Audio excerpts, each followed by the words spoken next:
کربلا کی جنگ، مگر جنگ نہیں ہوئی، ظلم ہوا۔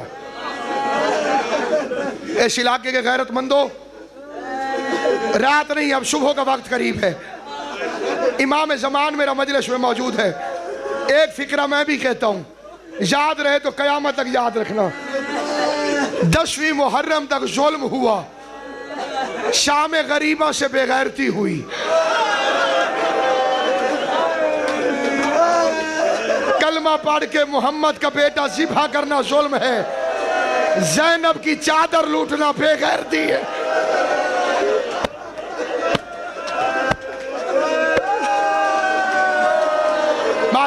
ماتم کر لے، نہیں پتا، ماتم کر کے آجا میرا بھائی، بسم اللہ، بیٹھ جا میرا بھائی، بیٹھ جا۔ شادی والے گھر میں اچھی بری جگہ ڈھونڈتے ہیں، میت والے گھر میں جگہ دیکھ کر نہیں بیٹھتے۔ علی کے بیٹے کی شادی نہیں، غربت بڑھ رہا ہوں حسین کی، جس جگہ ملے وہیں بیٹھ جایا کرو رونے کے لیے۔ عزاداران امام مظلوم، اس غریب پر سلام، قتل کے بعد جس کی لاش کو لوٹ لیا گیا، بکر بن وائل نالین لوٹ کے گیا، سہل بن حلف حلون نے عبا لوٹ لی، اسحاق ابن اشعث نے قبا لوٹ لی، محمد ابن اشعث قمیص لوٹنے لگا، کٹی ہوئی گردن سے آواز آئی، حیا کر، کل میری لاش میں میری بہنوں نے آنا ہے۔ بے غیرت نے حیا نہیں کی، غریب کی قمیص لوٹ کے لے گیا۔ اللہ لعنت کرے بجدل ابن سلیم پر، یہ وہ بے غیرت ہے جس نے حسین کے ساتھ ایسا ظلم کیا۔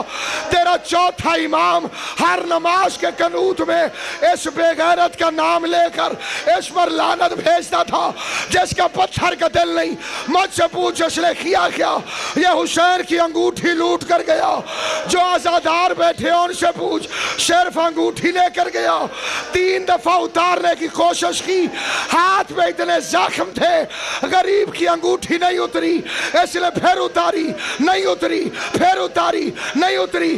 سید معاف کرنا، یہ کتے کا بچہ 2 پتھر اٹھا کے لے آیا، ایک پتھر پر حسین کا ہاتھ رکھا، خنجر کو نکال کے حسین کی انگلی پہ رکھا، دوسرے پتھر سے ایسا وار کیا، انگلی ماتم کر کے بھی انگلی بھی لے گیا، انگوٹھی بھی لے گیا۔ اور زینب لاش میں پوچھتی رہی، تیری 5ویں انگلی کہاں ہے؟ تیری انگوٹھی کہاں ہے؟ تیرا لباس کہاں ہے؟ تیرا سر کہاں ہے؟ حسین نے ایک جواب دیا، این الرداء کہ یا اختی۔ جزاک اللہ، جزاک اللہ، جزاک اللہ۔ 1 منٹ اور۔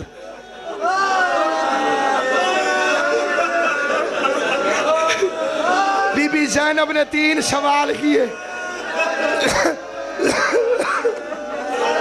این لباسک یا اخی، این راسک یا اخی، میرے بھائی تیرا سر کہاں گیا؟ کئی گھنٹے جنازے قبرستانوں میں پڑے رہتے، کئی گھنٹے۔ لوگ کہتے ہیں قبر تیار ہے، جنازہ ہو گیا، دیر کس چیز کی ہے؟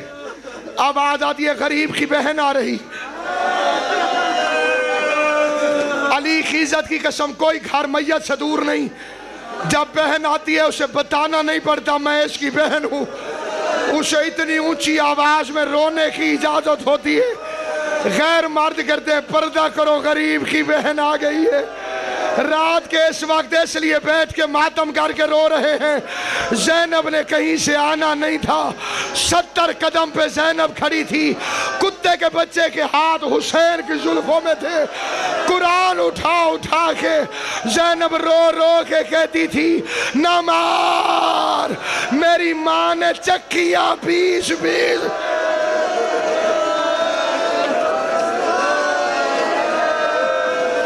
کئی بندے شرم کر کے رو رہے ہیں، شرم کر کے وہ روئے جس کا کچھ بچ گیا ہو، جسے پتہ ہے غریب کا گھر ہے، مظلوم کا ماتم ہے۔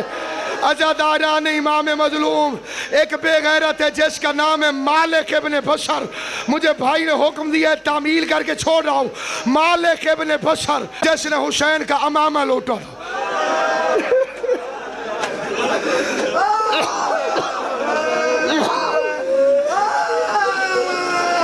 मालिक इब्न बशर, इस बेगैरत ने हुसैन का इमामा लूटा। सारा दिन इब्न जियाद हरामी इनाम देता रहा। ज़ैनब चुप करके देखती रही। मालिक इब्न बशर की बारी नहीं आई। शाम हो गई। सांस लेके आखिरी फिक्रा सुनो। इब्न जियाद कहते हैं मैं इनाम दे दे के थक गया हूं, अब अगर किसी के पास लूट का कोई माल है वो लेके घर चला जाए, कल सुबह आना, जितनी बड़ी चीज होगी उतना बड़ा इनाम दूंगा। ये जालिम अमामा उठा के घर चला गया। शब्बीर का अमामा संदूक में रख के थक हुसैन का कातिल सो गया। रात को घर में खुशबू फैली। मोमिना बीवी की आंख खुली, इसे हिला के कहती ओ बेगैरत किसका घर उजाड़ आया है? ये हरामी सोते सोते से अब तक रोना नहीं आया, मेरी तरफ देखे आवाज आई किसका घर उजाड़ आया है? ये कमीना सोए सोए कहते बागी था। देख के कहती है बकवास न कर, ये बागी था तो मोहम्मद की बेटी मेरे घर में बैठ के क्यों रो रही? मातम कर मातम कर मातम कर। अजरुकुम अल्लाह बिस्मिल्लाह। और रात के इस वक्त हुसैन के इश्क की नमाज पढ़ने वालों, हुसैन की माँ तुम्हें दुनिया के किसी गम में न रुलाए। फातिमा ज़हरा तुम्हारे आंसू कबूल करे। अगर ये बागी था तो मोहम्मद की बेटी हमारे घर में बैठ के क्यों रो रही है? ज़हरा का नाम आया, साहिबान मकाते लिखते ये तड़प के उठा। इसने समझा बतूल अमामा वापस लेने आई है। इसने अमामा उठाया, घर से दौड़ गया। दिमाग इसका पागल हो गया। जंगल में फिरता था, छुपता था, कहता था अमामा मैंने लूटा है, मैं ज़हरा को वापस नहीं दूंगा, इनाम मुझे मिलना चाहिए। अमामा मैंने लूटा है। 1 साल अमामा हुसैन का लेके ये जंगल में फिरता रहा। 1 साल बाद इस बेगैरत की मौत वाक़या हो गई। 1 साल तक हुसैन का अमामा करबला के जंगल से बाहर फिरता रहा। 2 साल गुजर गए। 2 साल के बाद सज्जाद भी कैद निभा के वापस आया। तीसरे साल हाजी काबे जाते हुए रास्ते में उसे खुशबू महसूस हुई। उसने अमामा उठा के सामान में रख लिया। हाजी ने हज किया, मदीने कब्र नबी की जियारत को गया। या मदीने के बॉर्डर पे तेरा मेरा चौथा इमाम ज़ैनुल आबिदीन हाजी के इस्तकबाल के लिए पहले से खड़ा हुआ था। इधर हाजी पहुंचा, ज़ैनुल आबिदीन इसके करीब गया, रो के कहता है अल्लाह के घर के हाजी, अगर तू नाराज न हो तो बगैर उजरत के मजदूर बनकर मैं तेरा सामान उठा लूं। सज्जाद ने हाजी का सामान इस रंग में उठाया, कभी आंखों से लगाता है, कभी सीने पे मलता है, कभी बोसा देता है। रसूल की कब्र आई, हाजी पूछता है तुझे रसूल की कब्र का वास्ता, जल्दी बता मेरे सामान में तेरा क्या है? आवाज आई मेरी पूरी कायनात अभी अब्दुल्ला का इमामा सैयद सज्जाद रो के कहता है ओ मेरा मजलूम बाबा, ओ मेरा गरीब बाबा, हुसैन का इमामा जिसका पत्थर नहीं मेरी तरफ देखे। 3 साल के बाद हुसैन का इमामा सज्जाद के हाथों पे आया। सज्जाद इमामा लेके घर आया। किसी बीबी ने मुसल्ला छोड़ा, असगर की माँ ने धूप छोड़ी, ज़ैनब भाई के इमामे के पास आई, हुसैन के इमामे को खोला, तीरों के सुराख, खून से भरा हुआ इमामा, तलवारों से फटा हुआ इमामा।